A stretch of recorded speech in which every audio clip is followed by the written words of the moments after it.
عرفات کا میدان یہی وہ جگہ ہے، آنے والے میدان حشر کا آئینہ ہے، جہاں پہ ہم سب کو، پوری انسانیت کو ایک دن جمع ہونا ہے۔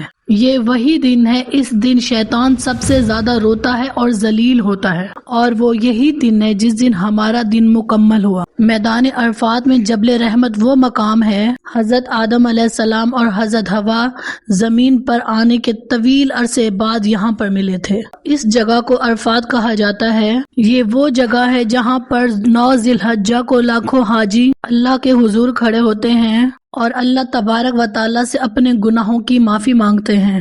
بہت ہی جذباتی انداز سے اللہ تبارک و تعالیٰ سے معافی مانگتے ہیں، اور یہ وہی جگہ ہے، اس جگہ پر اللہ تبارک و تعالیٰ اپنے بندوں سے اتنا خوش ہوتا ہے، اتنا خوش ہوتا ہے اور ان کی معافی فرما دیتا ہے۔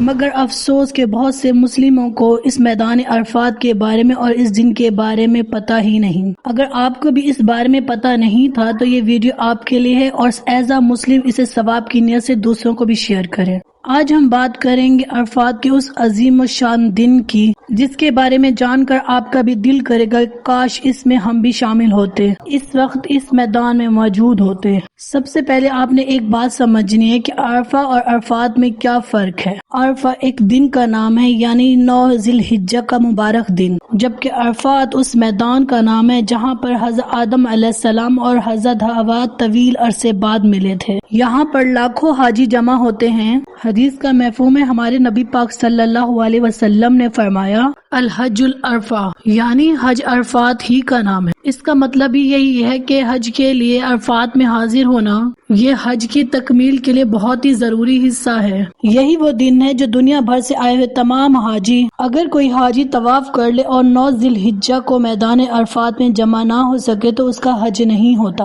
ایک ہی لباس میں یعنی احرام میں ایک ہی میدان میں جمع ہوتے ہیں، بادشاہ ہو یا فقیر، گورا ہو یا کالا، سب ایک برابر ہو جاتے ہیں۔ سبحان اللہ۔ عرفات کے اس میدان سے تقریباً 22 کلومیٹر مکہ مکرمہ واقع ہے۔ اس میدان عرفات کے پاس ہی ایک بہت ہی خوبصورت مسجد واقع ہے جسے مسجد نمرہ کہا جاتا ہے۔ آپ کو سن کے بہت ہی حیرانی ہوگی کہ یہ مسجد سال میں صرف ایک دفعہ ہی کھلتی ہے۔ وہ دن ہے 9 ذی الحجہ یعنی یوم عرفہ، اور اس دن نماز ظہر کے ٹائم خطبہ حج دیا جاتا ہے۔ یہی وہ جگہ ہے جہاں پر ہمارے پیارے نبی پاک صلی اللہ علیہ وسلم نے اپنا آخری اور تاریخی خطبہ الوداع دیا تھا۔ پوری انسانیت کے حقوق العباد اور عورتوں کے حقوق کا سبق دیا تھا۔ خطبے کے بعد حاجی نماز ظہر اور نماز عصر قصر کر کے ادا کرتے ہیں۔ پھر شروع ہوتا ہے وقوف عرفات، یعنی حاجیوں کو کھڑے ہو کر دعائیں مانگنا، یعنی ظہر سے لے کر سورج ڈوبنے تک لاکھوں حاجی رو کر گڑ گڑا کر اللہ تبارک و تعالیٰ سے دعائیں مانگتے ہیں اور اپنے گناہوں کی معافی مانگتے ہیں۔ یہ وہ وقت ہوتا ہے کہ اللہ تبارک و تعالیٰ کی رحمت عروج پر ہوتی ہے۔ حدیث کا مفہوم ہے، اللہ تبارک و تعالیٰ آسمانی دنیا میں اپنے فرشتوں کے سامنے اپنے بندوں پر فخر کرتے ہیں اور فرماتے ہیں اے فرشتوں گواہ رہنا، میرے یہ بندے دور دراز سے بکھرے بالوں گرد و غبار میں میری رحمت مانگنے آئے ہیں۔ میں تم سب کو گواہ بناتا ہوں کہ میں نے ان سب کو بخش دیا، ان سب کی مغفرت کر دی۔ سبحان اللہ۔ اللہ تعالیٰ اگلے سال ہمیں بھی ان حاجیوں میں شامل کرے۔ کمنٹس میں آمین ضرور لکھیں اگر آپ حج کی خواہش رکھتے ہیں تو۔ دیکھیں کتنا پیار آتا ہوگا اللہ تبارک و تعالیٰ کو اپنے بندوں پر، جو اپنا سب کچھ چھوڑ کر دنیاوی لباس اتار کر 2 چادروں میں لپٹے ہوئے اس کی بارگاہ میں کھڑے ہوتے ہیں اور دعا مانگ رہے ہوتے ہیں۔ یہ وہ دن ہے اسلام کی تاریخ کا جب دین مکمل ہوا۔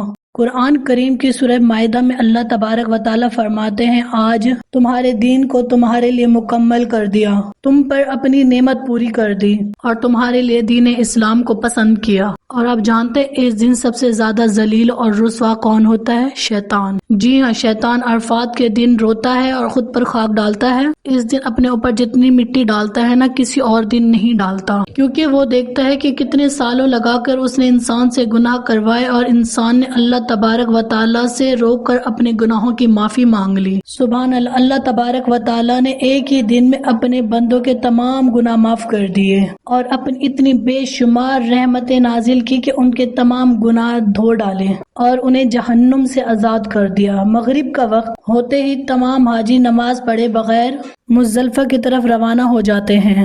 یہ اللہ تبارک و تعالیٰ کا حکم ہے اور سنت رسول ہے کہ اس دن مغرب کی نماز اس وقت نہیں بلکہ عشاء کے وقت مزدلفہ پہنچ کر پڑھی جاتی ہے، چاہے کتنا ہی وقت کیوں نہ ہو جائے۔ مغرب اور عشاء کی نماز وہاں پر ایک ساتھ پڑھنی ہوتی ہے۔ مزدلفہ کیا ہے؟ مزدلفہ عرفات اور مینا کے درمیان ایک کھلا میدان ہے، یہاں حاجیوں کو ایک رات گزارنی ہوتی ہے۔ اب سوال یہ پیدا ہوتا ہے، اس ٹائم آپ اور ہم میدان عرفات میں نہیں ہیں تو ہمارے لیے کیا حکم ہے؟ کیا ہم اس دن کی برکتوں سے محروم رہیں گے؟ نہیں، بالکل بھی نہیں۔ حدیث کا مفہوم ہے، ہمارے نبی پاک صلی اللہ علیہ وسلم نے فرمایا، جو شخص عرفات کے دن یعنی 9 ذی الحجہ کا روزہ رکھتا ہے، مجھے اللہ سے امید ہے اس کے پچھلے 1 سال اور آنے والے 1 سالوں کے گناہوں کا کفارہ بن جاتا ہے، یعنی پورے 2 سال کے گناہ معاف کر دیے جاتے ہیں۔ دوسرا یہ کام ہے تکبیرات تشریق پڑھنا۔ اس دن کثرت سے یہ پڑھیں، اللہ اکبر لا الہ الا اللہ واللہ